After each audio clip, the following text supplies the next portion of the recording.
Welcome to Healing Minds, a place where you explore your inner world and learn healing practices to a better mental well-being. Don't forget to hit the subscribe button so you don't miss a video.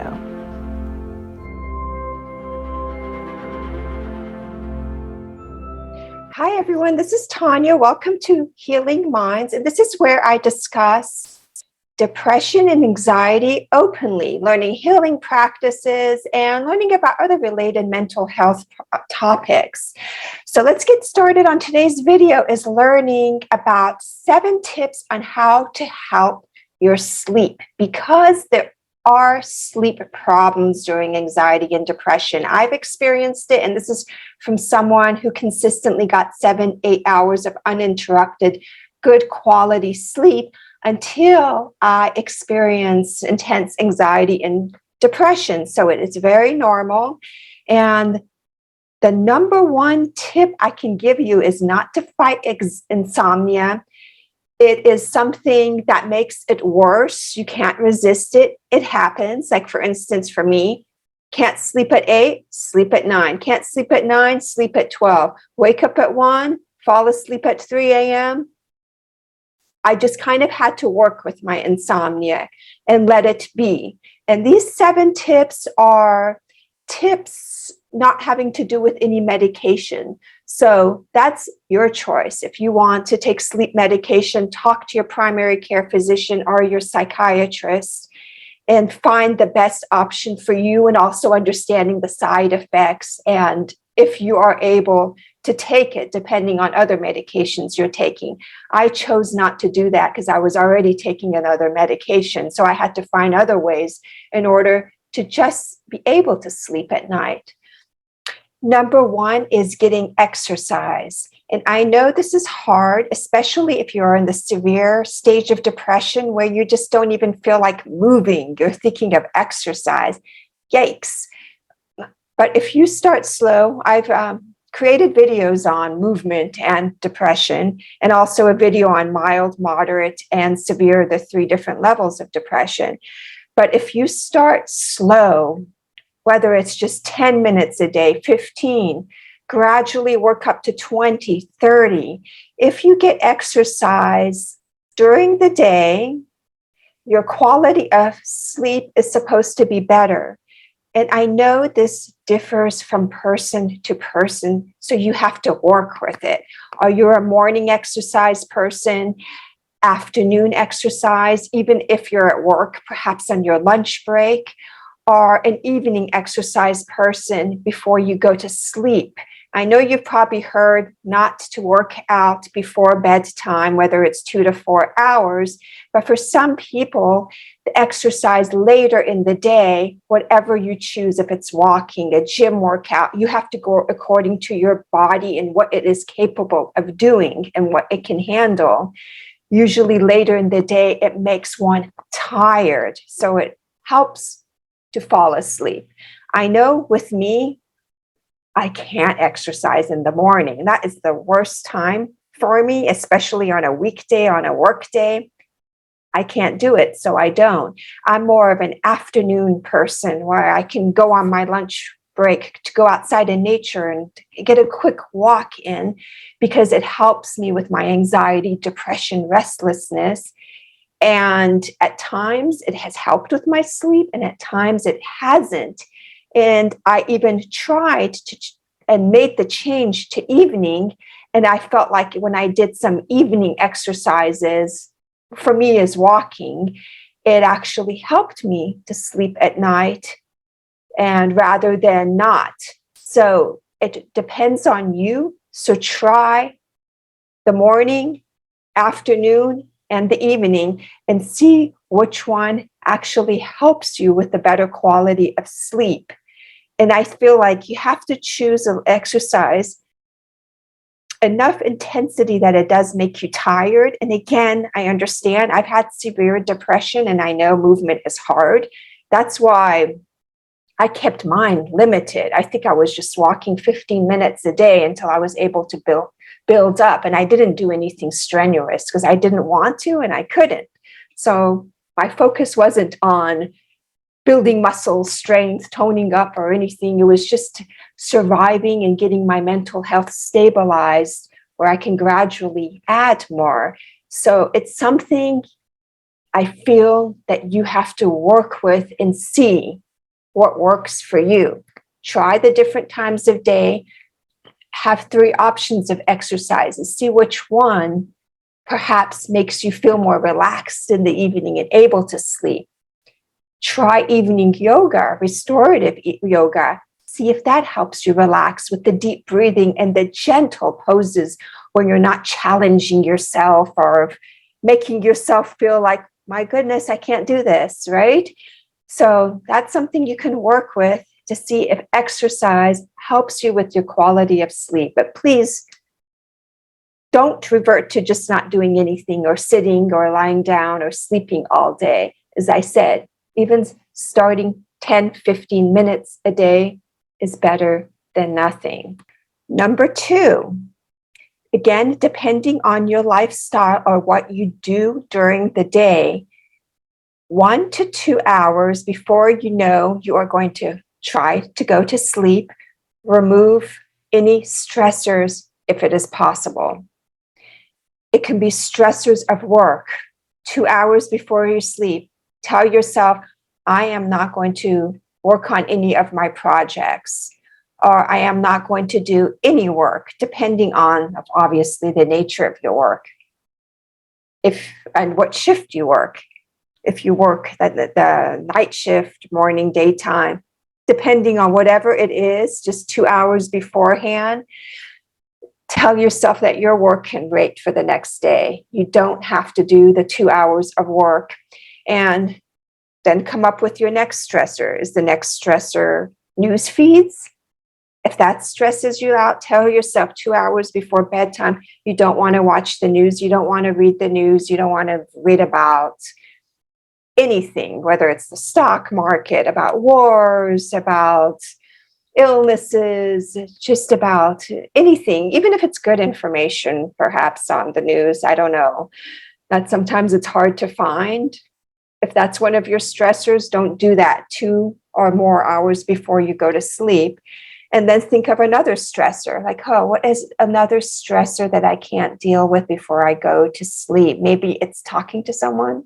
Perhaps it's a family member or friend. So cut off communications 2 hours before you sleep. Obviously, if it's somebody close that you have to talk to them, let them know that you need your peace, space, time, and you need quiet. Then think of more stressors. So I'm just kind of sharing with you some stressors. Obviously, you're going to come up with your own. What's another stressor can be overeating. You tend to overeat before you sleep. You're just hungry at nighttime and you're just like overeating and your digestive system is working so hard. I've experienced this. So it's hard to go to sleep. And I know that was a hard one for me because I tended to eat a lot at night. And I know that was even affecting my sleep even more. I would even wake up at random hours, whatever, 12, 1, 2, and I'd go eat 10 cookies. And I kept wondering, why was I craving sugar? And I thought maybe it's the sugar crush, so I'd crash and go to sleep. I did that for a period of time and I just couldn't stop it. But finally, somehow it took care of itself and I was able to stop. And let's see, other stressors before you go to sleep can be maybe noise from outside. Maybe you live on a busy street or there's, I don't know, noisy kids or some sort of noise in your neighborhood. So in order to tune it out, unfortunately, some noise you can't like tell the person or the situation to like be quiet, you're sleeping. Perhaps you can put some soft music or something relaxing. So to take your mind on the outdoor noise, whatever it's cars, or it can be a dog barking from a neighbor, or it can be like, I don't know, if you like live in an apartment, somebody's like TV. So perhaps wearing headphones or listening to soft music, that's another stressor. So come up with your stressors and think, how can you reduce those at least a couple of hours before you go to sleep? Number 3 is look at your room. Look at your room, your environment in your room. because when one is depressed or anxiety, your sensitivity it increases, whether it's sensitivity to sound, sight, just your whole environment in your room. Is it too much light? You're sensitive to light. How can you reduce the light? Do you need to get blinds? Do you need to get curtains? Do you need to make sure all your whatever computer gadgets, electronic gadgets are completely turned off so you don't see a light coming from it?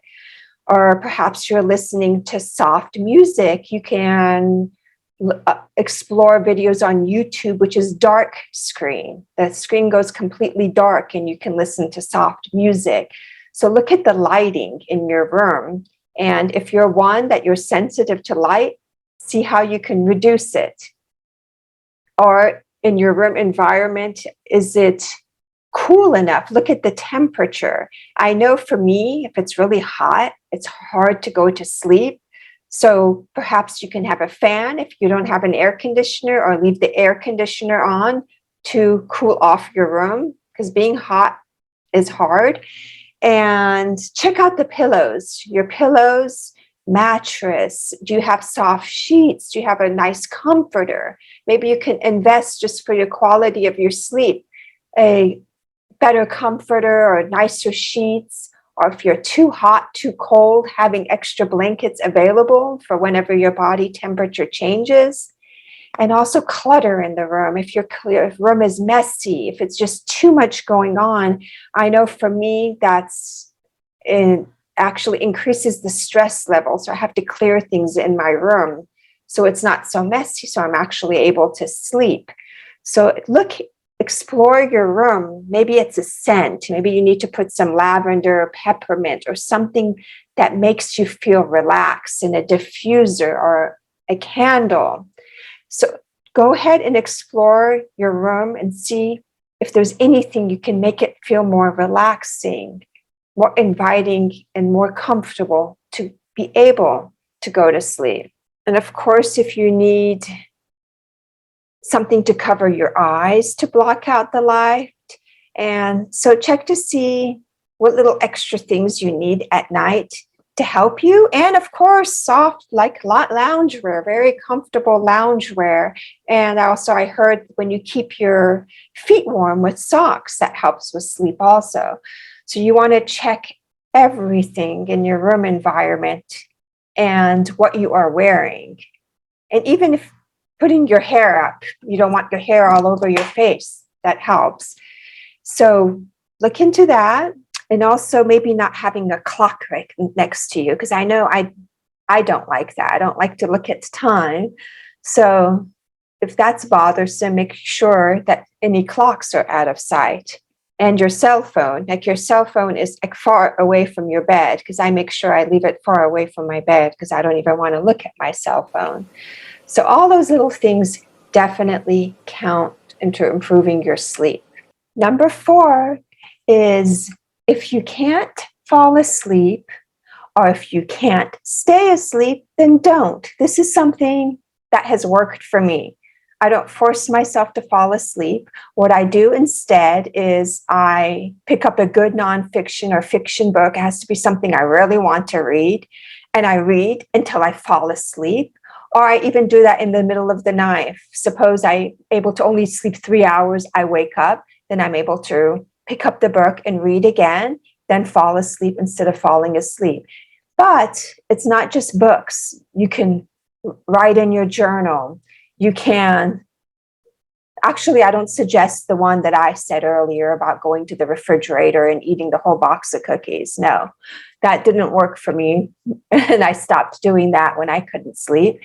But healthy activities like reading and journaling, even watching a sitcom. I've done that. Waking up, I turn on something and I watch either a YouTube video or a sitcom, even a movie I've done. Oh my goodness, what else have I done? Of standing up and walking around the house. Yes, it can be even at 2 a.m. And it's like, oh my God, I'm scheduled to wake up at 6 a.m. for work. So be it. It'll be my 4-hour sleep night, right? So I never force myself to fall asleep because I know it doesn't work. It just stresses me out more. I start worrying more. I stress out more. I get more anxious, more depressed. Just everything is just so much. And I think my worst nights was like being up 24 hours. Oh my gosh. I think I experienced that a few times, but luckily after that, I was able to kind of gradually work up to 2 hours of sleep a night, 3, 4, 5.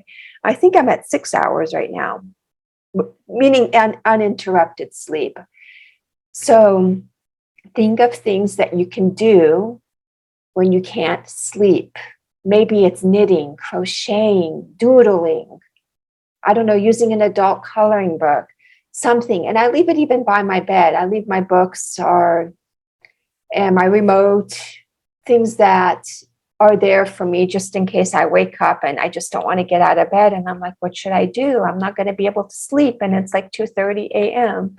So think of those things instead of forcing and fighting yourself, because that's more stressful.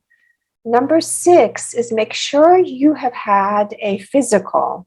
Going to your general practitioner and have a physical and making sure that you don't have any other medical conditions other than your depression and anxiety, because sometimes other medical conditions can cause insomnia, and prescription medication, whether you're taking antidepressants or other medications.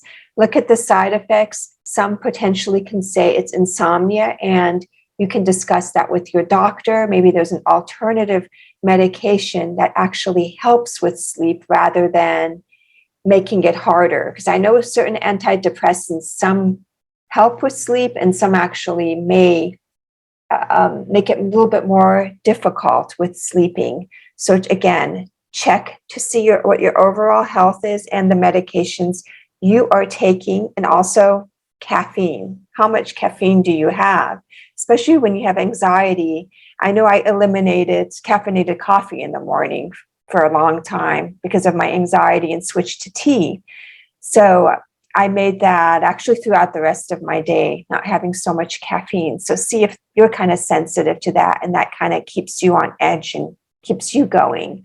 So these are all the things, your intake of your certain drinks, medications, overall health, foods. Maybe there's some, as I already talked about before, heavy eating. It's harder to digest and it makes you stay up longer. So that's something you have to be mindful for. It might be harder to make the changes in the beginning, but just slowly do it once a day, once a week, and work your way up to 2, 3, till it becomes a little bit easier, because I know that can affect a lot with your sleep cycle. And the final one, number 7, is your little furry family member, dog, cat, an animal that you have. Even though they're great family members, they're good for your mood, it might be harder if you are keeping them on your bed, because they might make different sounds, they might move around a lot, they might jump up and down on the bed and really disrupt your sleep, or while you finally get to sleep, they wake you up. So maybe it's something you want to find them a separate space. So that can also help with your quality of sleep. So these are 7 ways that I hope will give you some insight on how to help your quality of sleep. I mean, there's like probably 50 different ideas. I just wanted to share with you 7. If you have anything that has helped you, please share in the comments below, because I know that healing depression and working and managing anxiety can be challenging. So, and it does impact your sleep. So hopefully this has helped you. And don't forget to subscribe to my channel if you want to continue to learn more about healing practices for depression and anxiety. Please feel free to leave any comments. And I hope you can join me next time on To Healing Minds. Bye, everyone.